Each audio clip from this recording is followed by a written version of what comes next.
या शाळेचे शालेय शिक्षण समितीचे अध्यक्ष अनुषित सरपंच सौ प्रसिद्धी कुबर मुख्याध्यापिका पेंडेकर मॅडम, शाळेतले सहाय्यक शिक्षक सौ शिंदे, सौ अभिजित चव्हाण, सौ कुमार मॅडम व सर्व शिवसेना सिनियर पदाधिकारी, डॉक्टर गणेश माने सरपंच भाऊ वाडके, राजू कुबर, लेटेस्ट मंडळी, व्यासपीठावर सर्व उपस्थित मान्यवर आणि सर्व स्पर्श कंपनी, सर्व जाणून की आमच्या तालुक्याचा या जिल्ह्यामध्ये नमस्कार झाला तेव्हा खरोबर मला आनंद होतो. कारण माझं सुद्धा शिक्षण हे प्राथमिक शाळेतच झालं. त्यामुळे मी प्रत्येक वेळी ज्या ज्यावेळी प्राथमिक शाळेत जातो, आमची 4 नंबर शाळा असेल सावंतवाडीतली, काल आम्ही केंद्र 1 नंबर शाळेत आम्ही उद्घाटन केलं कोणींचं सावंतवाडीमध्ये, किंवा अनेक गावागावी जात असतो. तर बरोबरच एक बरं वाटतं की अजूनही पटसंख्या जरी कमी झाली प्रत्येक शाळेतली तरी अजूनही पालकांच्या मदतीने तर चांगलं शिक्षण मिळत असेल तर प्राथमिक शाळेत पाठवण्याचे आहे. आता मी माहिती घेतली म्हणजे 250 मुलं होती आणि काहीतरी 80 मुलं आहे. याचा मात्र मी बाळूमामांना कारण विचारलं तर ओजस शाळा झाली म्हणून त्या पालकांनी इथं मुलं पाठवली होती. पण ओजस जेव्हा गेलं नामांकन गेलं त्यावेळी पालकांनी काही मुलं पण बाजूला केली. मला सांगायचं आहे की आमच्या 4 नंबर शाळेत सुद्धा चांगले मुलं, इथं सुद्धा शाळेत 70 मुलं आहेत. मला वाटतं 60 उपस्थित दिसतात, 70 आहेत.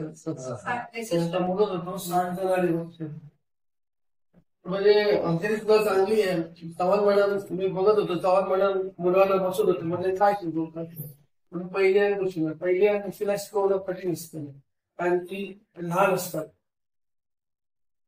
पण बघतोय मी शिक्षक शिंदे मॅडम असतील, सर्व शिक्षक असतील, तुम्ही जी मेहनत घेतली त्याच्यामुळे शाळेला तुमचा पहिला नंबर आला.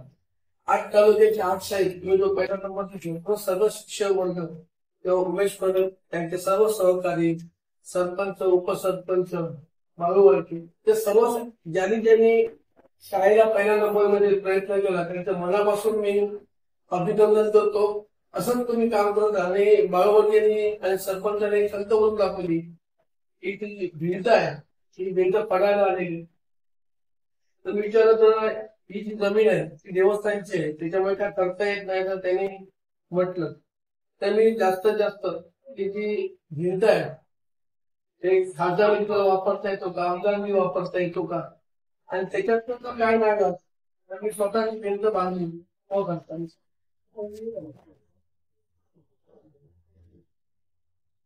1-2 दिवसातच मी त्याला निरोप देईन, चौकशी करेन बांधता येते का, पीडब्ल्यूडीच्या माध्यमातून संरक्षण भिंतवून बांधता येईल का त्याची चौकशी करतो. नाहीतर आपण जेव्हा एक पाऊस कमी झाला की त्याचं एक काम चालू करून मी तुम्हाला ती भिंत बांधून, कारण तुमच्या मुलावर वगैरे ती पडू शकते. प्रत्येक वेळी पुढचा दिवस कसा असेल आपण सांगू शकत नाही. असंच तुम्ही मुलाला शिक्षकांना सांगू शकतो की असंच मुलांना शिकवत राहा, असं तुम्ही त्या कमवून राहा. मुलांना पण सांगतो तुम्हाला मी चॉकलेट आणलंय सगळ्यांनी चॉकलेट तुम्ही खा, बरोबर ना. आम्हाला तेव्हा कोण देत नव्हतं आमच्या वेळी, तुम्हाला चॉकलेट भेट म्हणून चॉकलेट पाहिजे ना तुम्हाला, अभ्यास करायला पाहिजे.